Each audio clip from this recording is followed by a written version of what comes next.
हाय, नमस्ते। कैसे हैं आप? आशा है मस्त होंगे, व्यस्त होंगे और तंदुरुस्त होंगे। आप मेरे वीडियोस को लाइक कर रहे हैं, सराह रहे हैं, उसके लिए तहे दिल से आभार। आज का विषय आप ही लोगों का सुझाया हुआ, कैसे करें घर का फाइनेंस मैनेजर।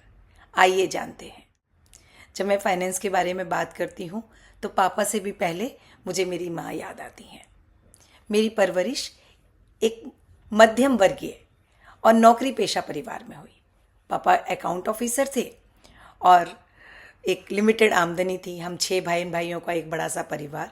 लेकिन मेरी माँ ने बहुत ही अच्छे तरीके से उन फाइनेंसेस को मैनेज किया और हम बहन भाइयों को बड़ा किया और हम बहन भाइयों की शादियाँ की। और मेरे पापा ने हमेशा अपने घर की इस व्यवस्था के लिए मेरी माँ को हमेशा श्रेय दिया। मेरे पापा का कहना था कि मैं अकाउंट ऑफिसर हूँ, लेकिन मेरी पत्नी जो कि फाइनेंस ग्रेजुएट भी नहीं है, कॉमर्स ग्रेजुएट भी नहीं है, इवन ग्रेजुएट भी नहीं है, उसने मेरे परिवार को, मेरे बच्चों को मेरी लिमिटेड सीमित आमदनी में बहुत ही बेहतरीन तरीके से पाला, अच्छे संस्कार दिए और अच्छे से मुझे मेरी जिम्मेदारियां पूरे करने में हमेशा मदद की। तो माँ से जो मैंने देखा, जो माँ से जो सीखा, वो सब आज मैं आपके साथ शेयर करूंगी।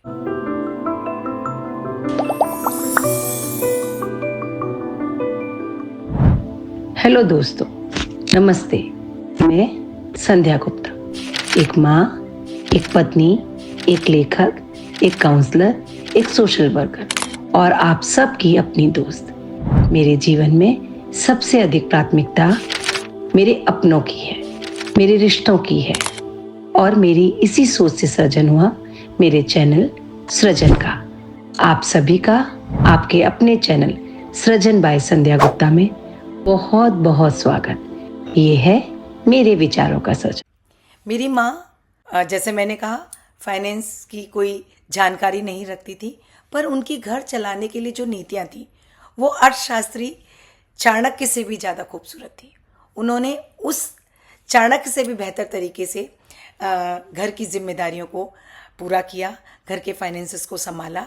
और हमें कभी याद नहीं पड़ता कि कभी भी हमें हमारी ज़रूरतों को पूरा करने के लिए अपने मन को रोकना पड़ा हो या मन को मारना पड़ा हो।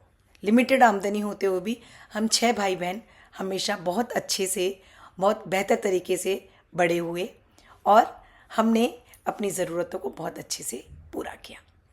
तो जब मेरी माँ, जो कि ग्रेजुएट नहीं थी या कॉमर्स की जानकारी नहीं थी, जब वो इतने अच्छे तरीके से घर को मैनेज कर सकती हैं, तो हम जो कि पढ़े लिखे भी हैं, एजुकेटेड भी हैं और फाइनेंस की भी हमें कहीं ना कहीं नॉलेज है, कॉमर्स की भी कहीं ना कहीं नॉलेज है और हमें एक्सपोजर भी बहुत ज़्यादा है। हमें शेयर मार्केट से लेकर फाइनेंस मार्केट तक सब किसी की जानकारी है। तो हम तो बहुत बेहतर तरीके से अपनी ज़रूरतों को पूरा कर ही सकते हैं। बस ज़रूरत है छोटी छोटी चीज़ों पे थोड़ा ध्यान रखने की। तो सबसे पहले ज़रूरत है 3 डब्बों के नियम को याद रखना। 3 ज़रूरतों वाला नियम, या इसको हम कह सकते हैं मेरी माँ की भाषा में 3 डब्बे का नियम, यानी आमदनी, ज़रूरत और बचत। हर महीने की आमदनी को आप 3 हिस्सों में बांटिए। 50% ज़रूरतें, यानी राशन, पानी, बिजली, स्कूल की फीस इत्यादि। 30% को बांटें अपनी सुविधाओं में, जैसे अपने शौक पूरा करने में, आउटिंग्स में और इन सारी चीज़ों में। इसके साथ 20% आप बचत करें अपने फ्यूचर के लिए, बच्चों के भविष्य के लिए। जब आप ये 3 डब्बे वाली चीज़ों को या 3 मदों वाले इसके ऊपर कार्य करते हैं तो आपके फाइनेंसेस बहुत अच्छे से मैनेज होते हैं। इसके लिए आपको एक और काम करना होगा कि जो भी आपके महीने की ज़रूरत है, 2 पार्ट की खरीदारी में डिवाइड करें, मासिक खरीदारी और साप्ताहिक खरीदारी। पूरे महीने आपको जो जो सामान की ज़रूरत है उस सब की एक लिस्ट बनाएं और महीने की शुरुआत में होलसेल मार्केट से जाकर उनकी शॉपिंग करें। इससे आपको 2 फायदे होंगे। एक तो आपका घर हमेशा भरा पूरा रहेगा और दूसरे आपकी बहुत बड़ी बचत भी हो जाएगी। इसके साथ ही आप साप्ताहिक शॉपिंग का भी टारगेट रखें। साप्ताहिक शॉपिंग में आप फल, सब्जियां, ऐसी चीज़ें बड़ी मंडी से जाकर लेकर आएं, ताकि जो आप नॉर्मल वेंडर से खरीदते हैं, रोज खरीदते हैं, एक तो आप उसे रोज की खरीदारी से बच जाएंगे, दूसरे आपके जो भाव में अंतर है वो आपकी बचत हो जाएगी। तो मासिक जो खरीदारी करनी है वो आपको करनी है दाल, चावल, साबुन, सर्फ और ऐसी चीज़ें, और फ्रूट्स, वेजिटेबल्स वगैरह की शॉपिंग आप सप्ताह में एक बार करें, और इनको लाने के बाद उनको सुधार कर, ठीक कर फ्रिज में व्यवस्थित रखें, ताकि ज़रूरत पड़ने पर आप उनका प्रॉपर तरीके से प्रयोग कर सकें। और इसके दो बेनिफिट होंगे, एक तो आपकी पैसों की बचत होगी, और एक आप लास्ट मिनट का जो क्राइसिस होता है, अरे ये नहीं है, ये मंगाना है, जो आज आप ब्लिंकिट से मंगाते हैं, आपको पता है ना, जब हम ब्लिंकिट से मंगाते हैं या किसी और ऑनलाइन स्टोर से मंगाते हैं तो उसमें हमें अतिरिक्त पैसे देने पड़ते हैं। ज़रूरत पड़ने पर कभी एकदम ज़रूरत आ गई तो आप ऑनलाइन मंगाएंगे, उसके लिए वो सुविधाएं बहुत अच्छी हैं, लेकिन या वर्किंग लेडीज़ के लिए बहुत अच्छी है। लेकिन अगर यदि आप ऐसा एक अपना टारगेट बना लेते हैं मासिक खरीदारी और साप्ताहिक खरीदारी का, तो बहुत कम आपको ऑनलाइन शॉपिंग करने की ज़रूरत पड़ेगी। इसके साथ ही आप परिवार के साथ मंथली बजट बैठक भी करें। आप पूरे परिवार के साथ बैठें, इस महीने क्या खर्च आपकी इन्वेस्टमेंट है वो लिखें और हर किसी को उसमें शामिल करें। इसके साथ क्या खर्चे हैं, उस खर्चे को कैसे पूरा करना है, बच्चों से सुझाव लें, घर में जो भी सदस्य उनसे सुझाव लें, और बच्चों को भी फाइनेंशियल जिम्मेदारियां दें, ताकि फॉर एग्जाम्पल बच्चों को आप सिर्फ दूध का हिसाब रखने की जिम्मेदारी दे सकते हैं, ताकि बच्चों को भी पता चलेगा कि हमारी किस चीज़ पर कितना इन्वेस्टमेंट हो रहा है। इसके दो फायदे होंगे, एक तो आपके बच्चों को फाइनेंसेस की जानकारी होगी, फाइनेंस आपके घर के बजट को वो समझ सकेंगे, और कई बार बच्चे अपने लड़कपन में कुछ ऐसी जिद कर बैठते हैं जो माता पिता के लिए पूरा करना संभव नहीं होता। जब बच्चे खुद बजट में इन्वॉल्व होंगे तो वो स्वतः ही ऐसी जो डिमांड्स है वो आपके सामने नहीं रखेंगे, और आप अपनी इस गिल्ट से बच सकेंगे कि मैं इस बच्चों की जिम्मेदारियों ज़रूरत को पूरा नहीं कर पा रही हूँ, और बच्चे भी एक सुदृढ़ आर्थिक अर्थव्यवस्था की के भागीदार बनेंगे, वो उसको समझ सकेंगे और फ्यूचर में अपने फाइनेंसेस को अच्छे से सेव कर सकेंगे। इसके साथ ही दूसरा एक लाभ ये भी होता है कि सारा परिवार एक साथ बैठता है, तो हम एकजुट होकर जब बैठते हैं, टीम की तरह काम करते हैं, तो हमारा आपस का रिश्ता भी मजबूत होता है। इसके साथ ही एक खर्च डायरी को भी मेंटेन करें। एवरी डे आप जो भी इन्वेस्टमेंट करें, वो 10 रुपये का भी इन्वेस्टमेंट हो, उसको लिखने की आदत डालें। जब आप लिखने की आदत डालते हैं डायरी में, तो इसके बहुत फ़ायदे होते हैं।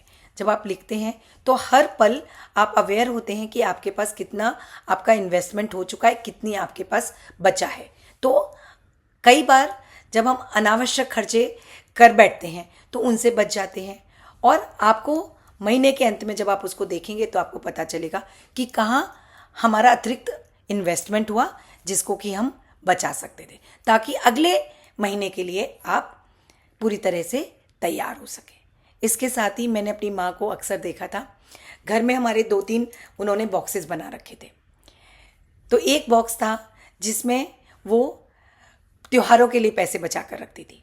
फॉर एग्जाम्पल उन्होंने सब्जी के लिए इस महीने 500 रुपये रखे और 400 रुपये बच गए, 400 रुपये इन्वेस्ट हो गए, 100 रुपये बच गए, तो वो 100 रुपये उस फेस्टिवल जार में डाल देती थी।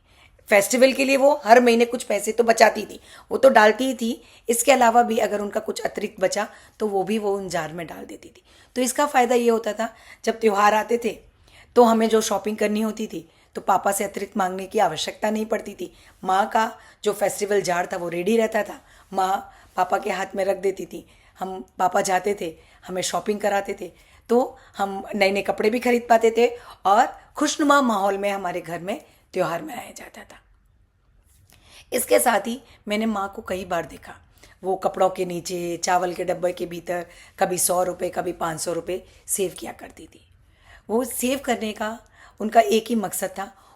मैंने माँ को देखा कि वो हमेशा बहुत ज़्यादा स्ट्रॉन्ग तरीके से रहती थी। उन्होंने कभी ये हमें कहीं एहसास नहीं होने दिया कि हमारे पास लिमिटेड आमदनी है। हमें हमेशा लगता था कि हमारे पास सफिशिएंट आमदनी है, और ये भाव माँ के भीतर जो वो बचत करती थी उससे आता था। जो वो बचत के रुपए कभी कपड़ों के भीतर, कभी चावल के डब्बे के भीतर छिपा के रखती थी, उससे आता था। तो ये बचत हम भी कर सकते हैं। ये बचत के लिए हम भी इस तरह के जार बना सकते हैं या डब्बे बना सकते हैं, पर्सेस बना सकते हैं। मैं भी कई बार ऐसा करती हूँ। मैंने भी अपने घर में कई बॉक्सेस बनाए हुए हैं। एक सेविंग का बॉक्स है, एक डोनेशन का बॉक्स है और एक एक्स्ट्रा जो मेरे पास बच जाता है उसका बॉक्सेस है। तो इन बॉक्सेस में हमेशा पैसे रहते हैं। तो कभी भी मुझे किसी की मदद करने की ज़रूरत पड़े तो मुझे सोचना नहीं पड़ता, या मुझे मेरे हस्बैंड को नहीं बोलना पड़ता मुझे इतने पैसे चाहिए, क्योंकि हमेशा वो जो मेरी